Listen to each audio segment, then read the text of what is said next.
Who do you think decides whether you live or die? Most of you would say it's fate. But in our world, a pandemic-ridden world, it's Big Pharma, a bunch of companies that make vaccines and medicines. They decide who lives and who dies. And that makes them dangerously powerful. Let me explain how. Omicron cases are rising. There is talk of vaccines and boosters. By all indications, booster shots will be a regular feature in our lives. And we know who stands to gain. Big Pharma. They're rolling in money. They're blackmailing governments. They're fueling inequity. They're setting arbitrary terms and conditions, jacking up prices, pushing secret deals. And yet we have little choice but to take their vaccines. That is the kind of power they wield. Which is why I say, in today's world, Big Pharma decides whether you live or die. How did they acquire this power? How dangerous can they be? And why is no government stopping them? That's what we'll discuss today. Hello and welcome to Gravitas Plus. I'm Palki Sharma Upadhyay and I have some stories for you. We'll start with the story of Martin Shkreli. This man, he used to be America's most hated man. What did he do? Sold this drug, Daraprim, an important weapon in the fight against malaria. Also another serious infection caused by HIV. There was a time when this drug, Daraprim, cost $13.50. Then Martin Shkreli entered the scene. He bought the manufacturing license for Daraprim and jacked up prices by 5,000%. You heard that right, 5,000. So the medicine that sold for $13.50 started selling for $750. People were furious. Patients, doctors, lawmakers, everyone protested. But Shkreli could not care less. I know you're smiling, but I'm very serious, sir. And I truly believe, are you listening? Yes. Eventually, the law prevailed. Shkreli was convicted for securities fraud, sent to 7 years in jail. Recently, he paid $40 million to settle allegations of price gouging. And this is a man who did not even make drugs for a living. He managed a hedge fund. When asked about the price gouging, he said, I would have raised the prices higher and made more profits. Now, you have to understand where he comes from. As a hedge fund manager, his primary duty was to make money for his investors. Shkreli was driven by profit. He represented a system that puts profits above lives, a system that wants to make money off illnesses, and a system that influences everyone. I'm talking about Big Pharma. They have unrivaled power, the power to push dangerous drugs into the market, the power to influence politicians and regulators, and the power to maximize profits at the cost of patients. How does Big Pharma do this? With tools like misinformation. Case in point, America's opioid epidemic. What is an opioid? It is a painkiller. It affects you just like heroin. It blocks the feeling of pain, which is why it is habit forming. It's easy to get hooked to opioids. Earlier, doctors in the US kept a tight watch on opioid prescriptions.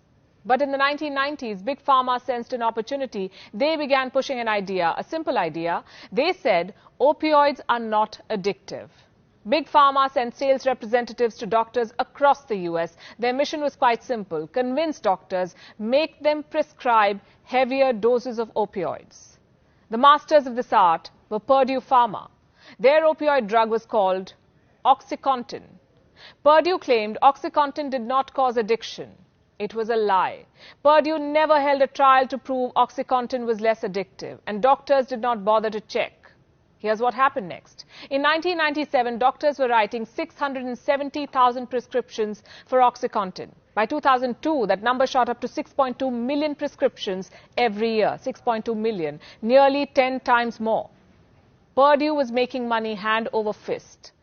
Just one drug, OxyContin, generated more than $30 billion in revenue for this company. Purdue weren't the only ones pushing opioids. Companies like Johnson & Johnson and Teva Pharmaceutical Industries were making opioid drugs too. The crisis reached its peak in 2012. Doctors in the US wrote 255 million prescriptions for opioid pain relievers in 1 year. Thousands of people got addicted. From 1999 to 2016, more than 450,000 Americans died from opioid overuse. And the crisis is far from over. Nearly 71,000 drug overdose deaths in 2019 involved an opioid. Purdue Pharma, the company that fueled this epidemic, got away with a slap on the wrist. When it faced thousands of lawsuits, the company declared bankruptcy. Its owners, the Slacker family, had to pay just a fine. No jail time for fueling an epidemic. Instead, they were given immunity. The Slackers piggybacked off the bankruptcy. Before declaring bankruptcy, in fact, they shifted close to $11 billion in cash out of Purdue.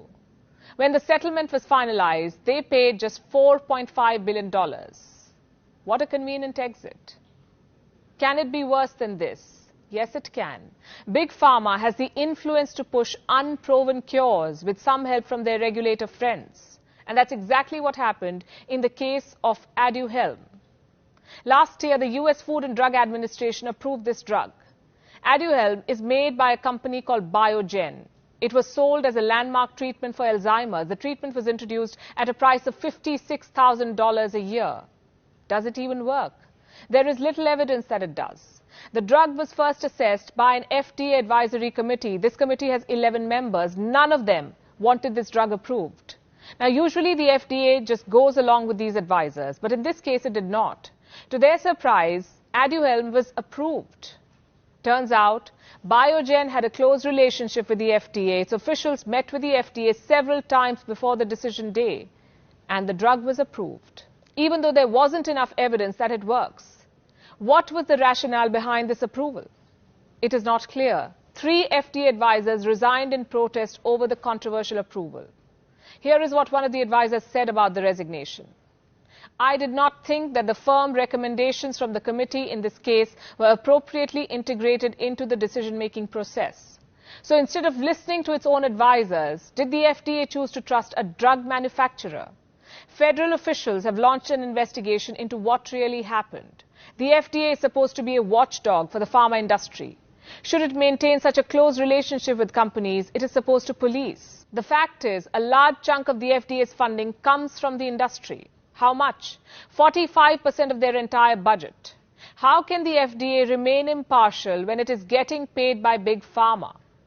But American lawmakers are still letting this system continue because Big Pharma has bought influence in the US Congress too. Big Pharma bankrolls American politicians. In the 2020 election, the world's biggest pharma companies wrote checks to 356 lawmakers. As much as $11 million was given out as campaign contribution. More money is being spent on lobbying. In the last 23 years, the pharma and health products industry has spent close to $5 billion on lobbying. And sustained lobbying has its rewards. By law, Big Pharma can set prices of their drugs. There is no scope for negotiation. Big Pharma can charge whatever rates it likes. What happens when some lawmakers try to break this monopoly? Big Pharma strikes back. Look at this. Politicians say they want to negotiate medicine prices in Medicare. But make no mistake, what politicians mean is that they'll decide which medicines you can and can't get. Call Congress. Tell them not to play doctor with your medicine. Paid for by Pharma. Keep the competition out, set the prices of your product, influence policymakers, and hire an army of lawyers and lobbyists to fight back any challenge. There is only one business that closely resembles this description: drug cartels. Drug companies and drug suppliers are operating by a dictionary definition of a cartel. There is no other way to describe them. Big Pharma is the new drug mafia.